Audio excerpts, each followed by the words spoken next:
Tiene un poder de knockout del 64%, de 72 peleas, noqueó a 50 de sus rivales, para muchos el más grande de su país y para otros uno de los más grandes de Latinoamérica, considerado como uno de los mejores peso gallo de toda la historia. Hoy la historia del Gallo de Oro, Eder Joffrey.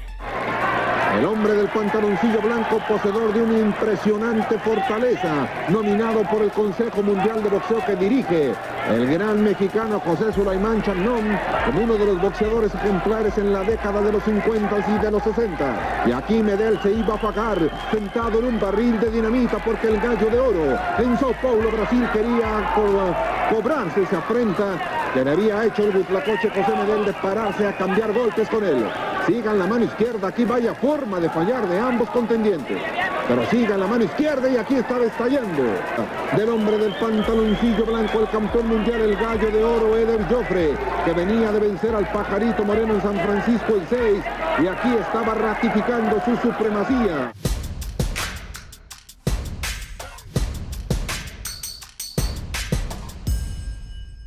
Eder Joffrey, o Joffrey como le dicen en Brasil, nació en Sao Paulo el 26 de marzo de 1936. De ascendencia argentina, nació en medio de un hogar que todos eran peleadores. Su padre era el argentino José Aristides Joffrey, más conocido como Kid Joffrey, quien nació en 1907 y murió en 1974. Kid Joffrey había sido un respetable púgil, quien le pasó todos los conocimientos a su hijo Eder.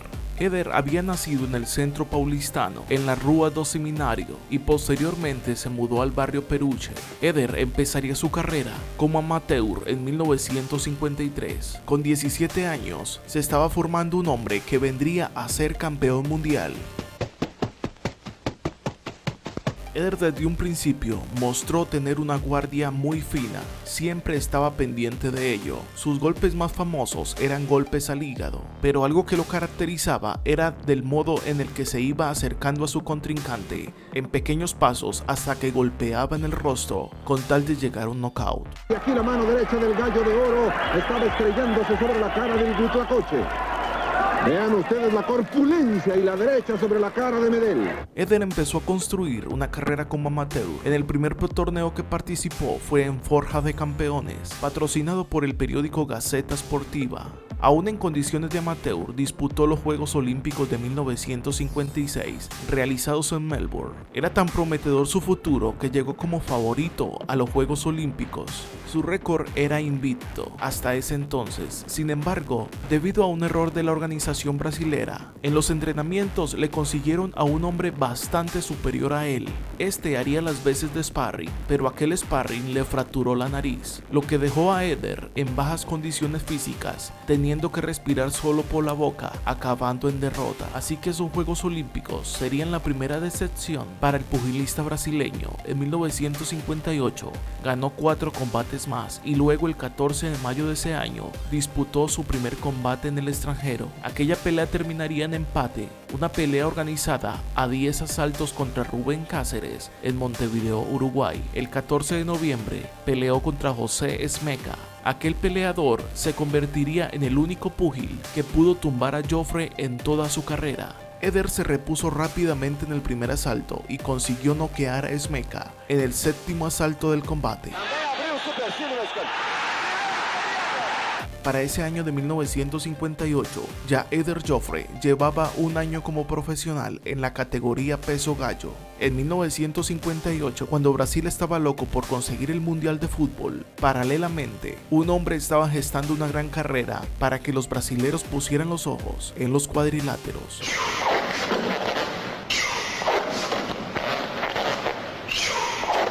En ese año se convirtió campeón brasileño en su categoría y en 1960 contra el argentino Ernesto Miranda conquistó el título sudamericano en los gallos, comenzando así a escribir su nombre en la historia internacional del boxeo.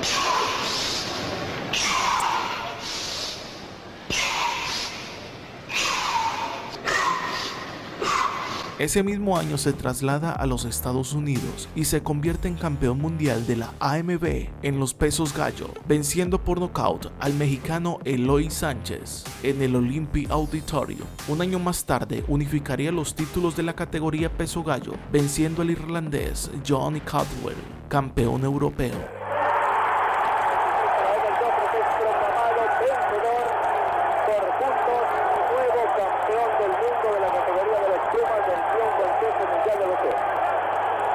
Eder empezaría a defender su título mundial de la mejor manera, así que empezó a ser llamado el Gallo de Oro. Eder já está no ataque, Eder já toma iniciativa, já colocou esplêndido lançamento em pela via esquerda.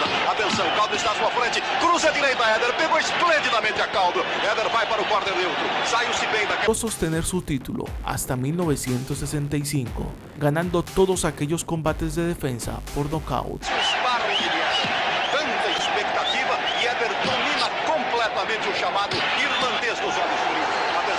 En 1964, en noviembre, pelearía contra Bernardo Caraballo. Era la primera vez que un colombiano peleaba por un título mundial. Esto fue un gran acontecimiento en Colombia. En ese pesaje, Bernardo Caraballo dio 1 kilo de más. Así que el entrenador, para que bajara ese peso, le dijo que trotara subiendo a Monserrate. Esto sería demoledor para el peleador colombiano, quien antes de empezar la pelea le dijo a su esposa que él pelearía para que no le dijeran cobarde, pero que ya estaba muerto, estaba cansado. Eso sí, Caraballo le aguantó varios rounds al brasilero y al final ganó por nocaut técnico.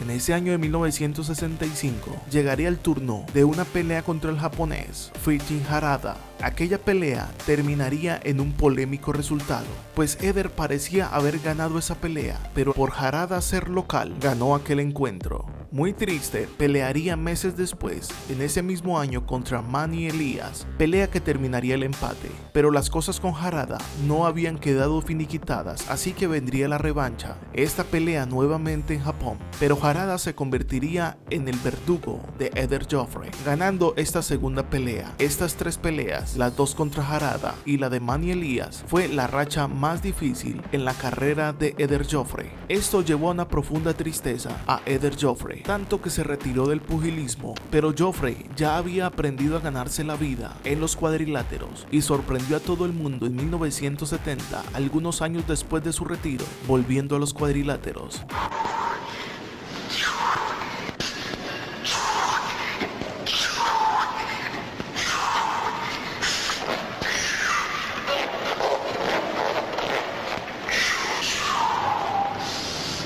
Pero esta vez en la categoría de peso pluma. Allí vendrían 25 victorias, siendo una de ellas contra el gran peleador cubano José Legra. Aquella pelea le valió el título mundial de la CMB en una categoría superior al peso en el que había comenzado. Dicha pelea por el título la había ganado en 1973.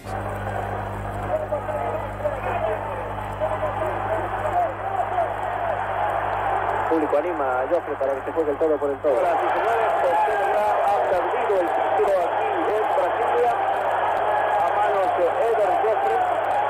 En 1974 falleció su padre y entrenador José Aristides Joffrey, más conocido como Key Joffrey, y 2 años más tarde murió su hermano Don Alberto. Esto afectó moralmente a Eder Joffrey y se apartó del pugilismo profesionalmente por el resto de su vida.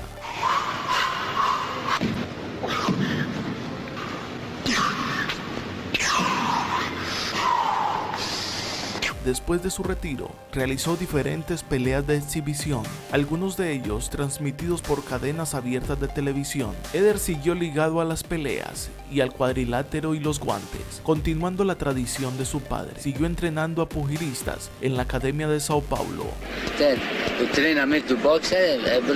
También entrenaba a modelos, actores y empresarios, entre otros. En un tiempo estuvo relacionado en la política, siendo miembro del Partido de la Socialdemocracia Brasileña. Este video que les presentaré a continuación es un video de hace unos 8 años.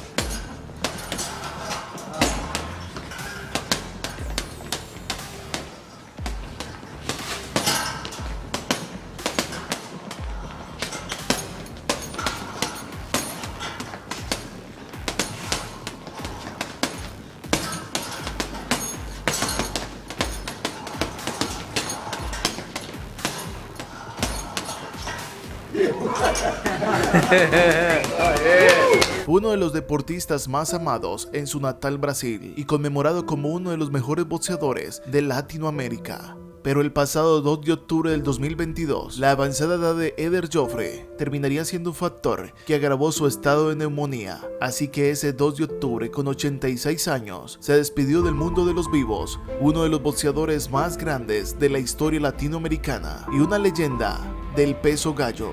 Si te gustó este video, suscríbete para vernos en el siguiente video, si Dios nos presta la vida. Bye.